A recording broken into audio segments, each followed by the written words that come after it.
Solo un rayo contiene energía suficiente para iluminar todo Estados Unidos, aunque solo durante una fracción de segundo. El laboratorio de rayos de Nevada es un intento por reproducir y estudiar las anomalías eléctricas que se producen a gran escala. Nuestro objetivo es crear un rayo de 90 metros de longitud. Greg nos va a demostrar el poder de su máquina. Cada vez que la enciende, espera entender un poco más la furia desatada por los rayos. Es totalmente seguro mientras te quedes en el sitio adecuado. Si haces algo mal, te puede salir muy caro. Greg enciende las bobinas y poco a poco se va generando una presión de 19 millones de voltios en el aire, la misma que provoca la formación de rayos en una nube. Imaginen la bujía que proporciona la carga eléctrica al motor de un coche. Las partículas cargadas colisionan y provocan una chispa que desencadena el rayo.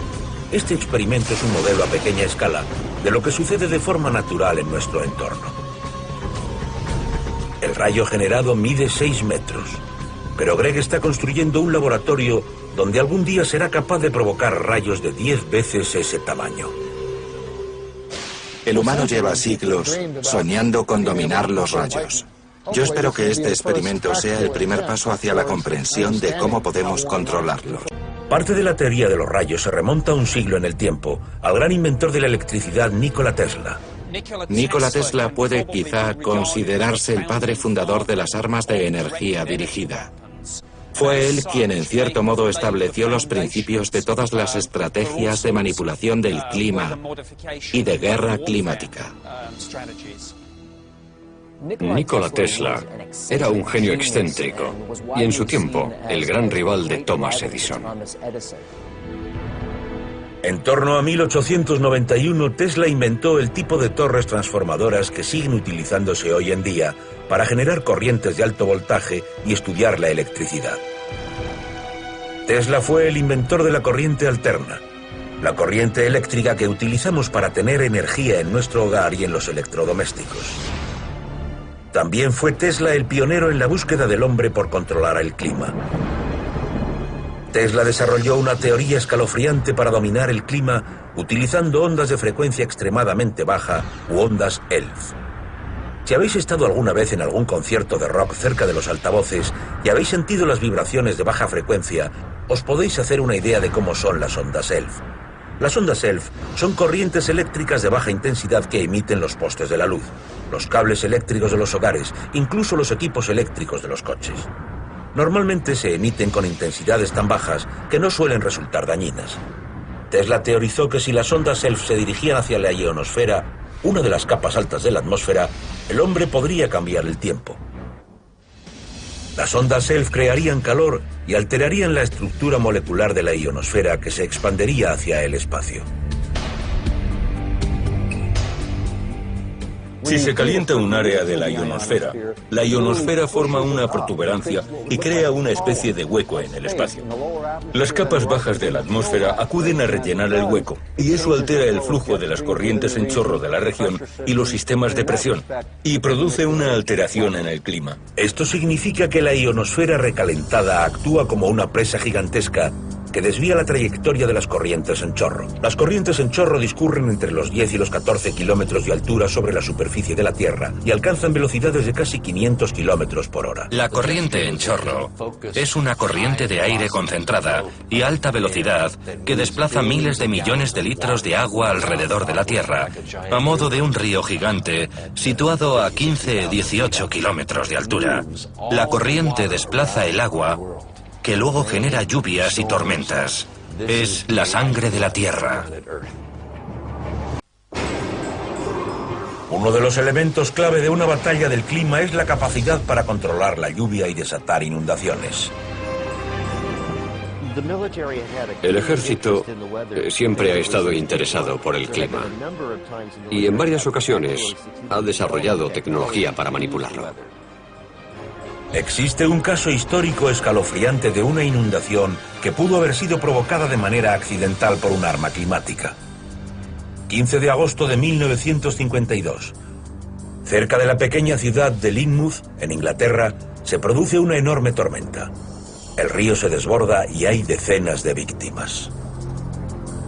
Se calcula que en 24 horas cayó 250 veces más lluvia que habitualmente en todo ese mes. Ambos ríos, el Lyn Este y el Lyn Oeste, se desbordaron. Según la BBC, 90 millones de toneladas de agua arrasaron la ciudad de Lynmouth. Murieron 35 personas. Algunos cuerpos fueron arrastrados por el agua y nunca aparecieron. Los árboles arrancados de sus raíces bloquearon los puentes y crearon paredes de agua que arrastraron rocas enormes hacia la ciudad, rocas que destruyeron tiendas, hoteles y hogares. ¿Fue esto solo un acto salvaje de la naturaleza?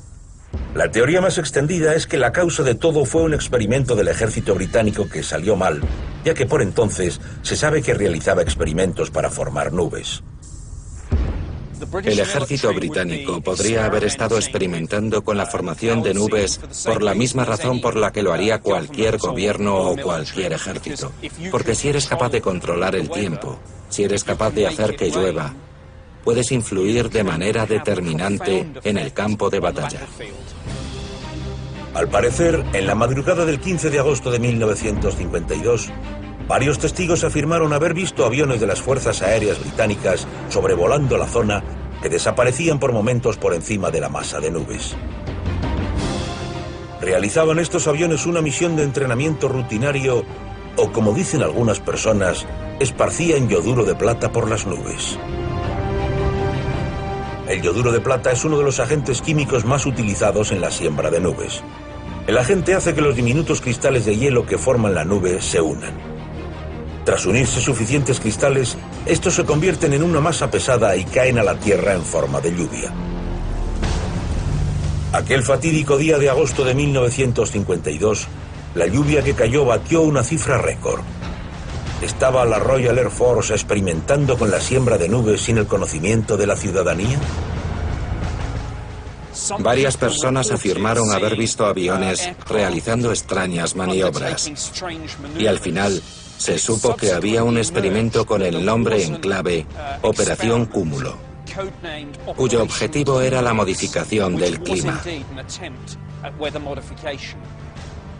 Resulta cuando menos curioso que muchos documentos relacionados con la Operación Cúmulo desaparecieran y que no estén disponibles en los archivos nacionales. Algo más de una década después, el ejército de Estados Unidos realizó varios experimentos para utilizar el clima como arma en el campo de batalla. Octubre de 1966. La guerra de Vietnam está en pleno desarrollo. Científicos militares de Estados Unidos investigan la manera de detener el avance de las tropas enemigas valiéndose del tiempo. Estados Unidos pasó de ocupar una posición de asesoramiento a intervenir en la guerra. Y las cosas no... Las fuerzas aéreas aplicaron una directiva innovadora, el Proyecto Popeye. El Proyecto Popeye fue un programa de modificación del clima que implicaba la siembra de nubes. Su objetivo era aumentar los efectos de las lluvias monzónicas típicas de la zona. Primeramente llevaron a cabo algunos experimentos y la aviación militar descargó cristales de yoduro de plata en las nubes por encima de la franja saliente de Laos, al este de la meseta de Bolaben, en el valle fluvial del Sekong. Se realizaron en total 50 siembras. El 82% de las nubes sembradas produjeron lluvias en un breve periodo de tiempo. El proyecto Popeye se convirtió en la Operación Popeye y fue un programa militar de la guerra de Vietnam.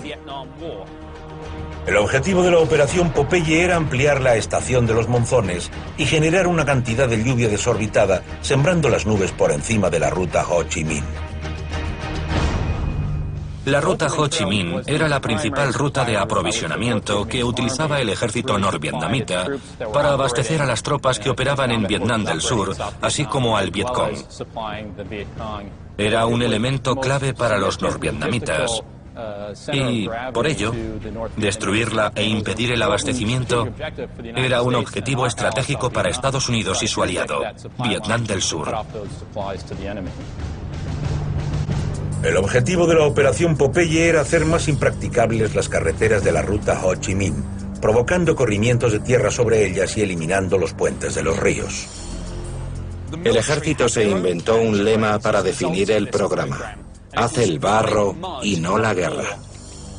Realizaron 2.600 misiones desde 1966 a 1972 y se cree que la cantidad de lluvia que cayó hizo que la estación monzónica durase 30 o 45 días más. La operación Popeye demostró que se podía manipular el clima para producir lluvia como arma de guerra. ¿Pero se podía manipular también para formar huracanes? Hay quien dice que sí. Hay gente que cree que el Katrina fue un arma de guerra utilizada en todo su potencial. Julio de 1976. Varios apagones de origen extraño dejan sin funcionar las comunicaciones en amplias zonas del mundo. Radioaficionados de todo Estados Unidos registran una señal de radio aparentemente aleatoria y desconocida.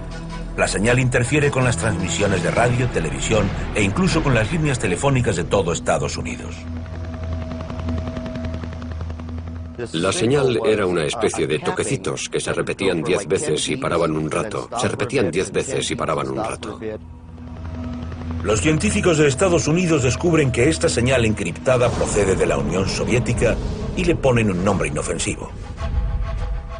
Lo llamaron pájaro carpintero ruso porque fueron los rusos quienes emitían la señal y porque el sonido registrado por los radioaficionados parecía el martilleo que produce el pájaro carpintero.